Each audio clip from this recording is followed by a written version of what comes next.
just have to wait until it's dry. But it's hot enough in Tennessee that it should do it on its own pretty easily. See what the after is. But this is the keep that shit out of my face.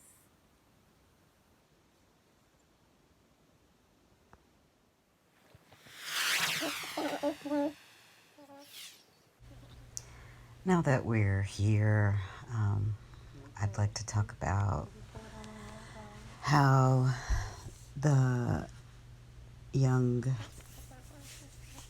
Buffalo shooter, the young terrorist of Afro-Indigenous people in Buffalo, New York, at a grocery store called Tops.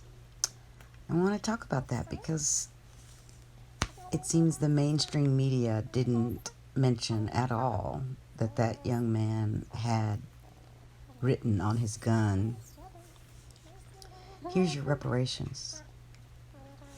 And so my bringing to talk here as I squeeze, pull, straighten and pull on my Curlformers is how that young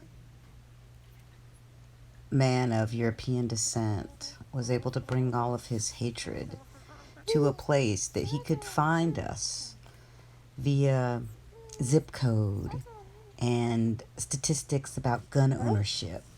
So he knew that the population that he would be targeting was already subject to the food apartheid, that he could stalk out that grocery store, conversate for an hour with an elder Afro-Indigenous man, who talked about his genius. I mean, what are the standards for genius in this world when likely we're still putting that label on the most psychopathic people in our culture? They're pretty cute. That includes the owners of hoarded common resources that they continue, we put genius, we slap genius on Elon Musk and Mark Zuckerberg and Bill Gates, when they've shown that they're far from genius. They're far from empathetic contributors to the betterment of humankind. They are just like this other psychopath. This psychopathic behavior demonstrated in that person that you could go and talk with people from that neighborhood and still target them for annihilation the next day. Harkens back to Dylan Roof and so many acts of violence against Afro-Indigenous people on Turtle Island who are descendants of chattel slavery.